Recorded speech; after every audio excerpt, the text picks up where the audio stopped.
9월 20일 주님의 교회 말씀 묵상입니다. 열왕기상 8장 1절에서 11절 말씀. 이에 솔로몬이 여호와의 언약궤를 다윗성 곧 시온에서 메어 올리고자 하여 이스라엘 장로와 모든 지파의 우두머리 곧 이스라엘 자손의 족장들을 예루살렘에 있는 자기에게로 소집하니 이스라엘 모든 사람이 다 에다니멀 곧 일곱째 달 절기에 솔로몬 왕에게 모이고 이스라엘 장로들이 다 이름에 제사장들이 궤를 매니라. 여호와의 궤와 회막과 성막 안의 모든 거룩한 기구들을 메고 올라가되 제사장과 레위 사람들이 그것들을 메고 올라가매 솔로몬 왕과 그 앞에 모인 이스라엘 회중이 그와 함께 그 궤 앞에 있어 양과 소로 제사를 지냈으니 그 수가 많아 기록할 수도 없고 셀 수도 없었더라. 제사장들이 여호와의 언약궤를 그 처소로 메어 드렸으니 곧 성전의 내소인 지성소 그룹들의 날개 아래라. 그룹들이 그 궤 처소 위에서 날개를 펴서 궤와 그 채를 덮었는데 채가 길므로 채 끝이 내소 앞 성소에서 보이나 밖에서는 보이지 아니하며 그 채는 오늘까지 그곳에 있으며 그 궤 안에는 두 돌판 외에 아무것도 없으니 이것은 이스라엘 자손이 애굽 땅에서 나온 후 여호와께서 저희와 언약을 맺으실 때에 모세가 호렙에서 그 안에 넣은 것이더라. 제사장이 성소에서 나올 때에 구름이 여호와의 성전에 가득하매 제사장이 그 구름으로 말미암아 능히 서서 섬기지 못하였으니 이는 여호와의 영광이 여호와의 성전에 가득함이었더라. 샬롬, 오늘도 말씀과 함께 동행하는 귀한 성도님들을 주님의 이름으로 축복합니다. 말씀이 우리의 힘이며 우리의 능력임을 믿습니다. 오늘도 말씀을 통해 하나님께 가까이 나아가는 복을 가득 누리게 되시기를 소망합니다. 오늘 말씀은 성전 건축을 마친 솔로몬이 언약궤를 성전으로 옮기는 내용입니다. 드디어 성전 건축을 마쳤습니다. 그러나 오늘 말씀은 성전 건축을 마친 직후의 이야기가 아닌 11개월 후의 이야기입니다. 성전이 완공된 지 약 1년이 지난 이때에 언약궤를 옮기기 시작합니다. 성경에는 2절 말씀을 보니 이 시기를 에다니므월 곧 일곱째 달 절기에라고 기록하고 있습니다. 이 시기를 우리 기준으로 보면 9월에서 10월, 가을, 딱 지금과도 비슷한 계절입니다. 우기에 접어든 시기로 포도와 올리브의 수확이 끝나고 초막절이 시작되는 시기입니다. 언약궤를 옮김으로 완성되는 성전 봉헌식이 성전 완공이 끝나고도 약 1년 후에 행해지는 이유는 초막절과 연결하기 위함으로 보여집니다. 봉헌식을 초막절과 연결시킨 것은 광야 시대에서 성전 시대로 변화함을 보여주기 위함입니다. 초막절은 성막의 이동에서 이제 정착이라는 변화를 가장 잘 보여주는 것입니다. 이스라엘을 인도하고 보호하던 언약궤가 성전에서 영원히 거하며 이스라엘을 이전과 동일하게 지키고 인도해 주길 바라는 것입니다. 이스라엘의 초막절은 매 7년마다 지켜지며 온 이스라엘이 여호와의 율법을 드려야 하는 규례가 있는데 이 규례는 율법을 듣고 경외하며 율법을 지키는 것입니다.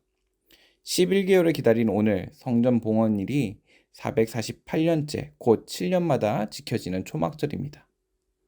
솔로몬은 성전 봉헌식을 통해 하나님이 아브라함과 모세에게 주신 언약을 성취하신 것에 감사하고 또 성전을 중심으로 말씀에 기초하여 신앙 공동체를 형성하고자 하였습니다. 건물이 중요한 성전 중심이 아니라 성전 안에 임재하신 하나님, 그 하나님의 말씀에 순종하는 것이 더 중요하다는 것을 의미합니다. 이제 언약궤가 다윗성에서 성전으로 옮겨집니다. 모든 이스라엘 백성들이 이 일에 함께 참여합니다. 모든 지파의 지도자들과 모든 장로와 그리고 모든 이스라엘 회중들이 함께 참여하여 셀 수도 없이 많은 제사, 많은 예배를 드리고 언약궤가 지성소 중앙에 있던 지성소 그룹들의 날개 아래 놓였습니다. 언약궤 안에는 이스라엘 백성이 언약을 맺을 때 주신 율법들이 기록되어 있습니다. 이제 이스라엘 백성들은 이 율법에 순종하는 것이 하나님의 임재와 이스라엘의 샬롬을 보장한다는 것을 기억하고 지켜나갈 것입니다. 솔로몬 왕조의 안녕은 성전이 있고 없고 거기에 달린 것이 아니라 이 언약궤 안에 율법에 순종하느냐 아니냐에 달려 있는 것입니다. 솔로몬 이후의 이스라엘 왕들은 선한 왕보다 악한 왕이 더 많았습니다. 하나님의 말씀을 따르기보다 자신의 마음대로 행했던 왕들이 더 많았습니다. 그리고 그들은 모두 실패를 맞이하게 되었습니다. 10절로 11절 말씀입니다. 제사장이 성소에서 나올 때에 구름이 여호와의 성전에 가득하매 제사장이 그 구름으로 말미암아 능히 서서 섬기지 못하였으니 이는 여호와의 영광이 여호와의 성전에 가득함이었더라. 여호와의 영광이 여호와의 성전에 가득함이었더라. 제사장이 성소에서 나올 때라는 표현은 마지막으로 지성소에 언약궤를 탁 놓고 나오던 그 순간을 의미합니다. 언약궤를 놓는 그 순간부터 구름이 여호와의 성전에 가득하였는데 얼마나 이 구름이 가득했는지 제사장들이 서서 직무를 보는 것이 불가능할 정도였다고 합니다. 이 구름이 하나님의 영광을 나타내는 것은 사실 이때가 처음이 아니었습니다. 출애굽기 40장에 보면 처음 성막이 만들어질 때도 구름이 가득하여 하나님의 영광이 드러났었습니다. 하나님께서는 성전을 기뻐하시는 것이 아닌 이들의 마음의 중심을 기뻐하며 하나님의 영광이 그 안에 가득하도록 하셨습니다. 더 자세히 말하면 하나님의 구름으로 그 영광이 드러나는 순간이 성전이 완공되던 때가 아니라 언약궤가 성전에 놓이는 순간이라는 것을 기억해야 합니다. 오늘 말씀을 묵상하며 이런 마음이 들었습니다. 성경은 우리가 하나님의 성전이라고 말하고 있는데 우리의 성전에는 하나님의 언약궤가 있는가? 솔로몬의 화려한 성전에도 언약궤가 없다면 하나님의 영광이 나타나지 않았다면 그것은 화려한 빈 껍데기에 불과합니다. 우리 또한 마찬가지입니다. 우리의 화려한 삶, 화려한 신앙생활 뒤에 열정적인 섬김과 수고와 헌신의 모습 뒤에 하나님의 임재가 없다면 그것은 겉만 화려한 껍데기 신앙이 되는 것입니다. 내가 무엇을 얼마나 어떻게 잘 열심히 하는지가 중요한 것이 아니라 내 중심에 나의 신앙생활 하나하나에 하나님의 임재가 있는지, 하나님을 사랑하는 마음이 있는지, 하나님을 위하여 하고 있는지가 중요한 것입니다. 하나님을 중심에 둔 우리의 신앙생활이 시작될 때에 우리의 성전에 하나님의 언약궤가 들어오기 시작할 때에 솔로몬의 성전에 구름이 가득하여 하나님의 영광이 드러난 것과 같이 우리의 삶 가운데 하나님의 영광이 나타나게 될 줄 믿습니다. 화려한 성전은 없어도 됩니다. 하지만 하나님은 반드시 계셔야 합니다. 오늘 우리가 놓치고 있는 것은 무엇인지 돌아보며 하나님이 중심되고 우선순위가 되는 삶이 되기를 소망합니다.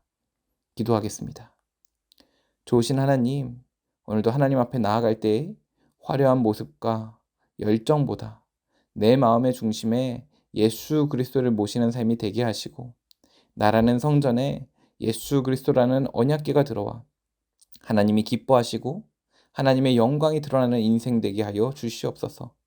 오늘도 우리를 너무나 사랑하시는 예수님의 이름으로 기도합니다. 아멘. 오늘 주신 말씀을 붙들고 가정을 위하여 함께 기도의 자리로 나아가겠습니다.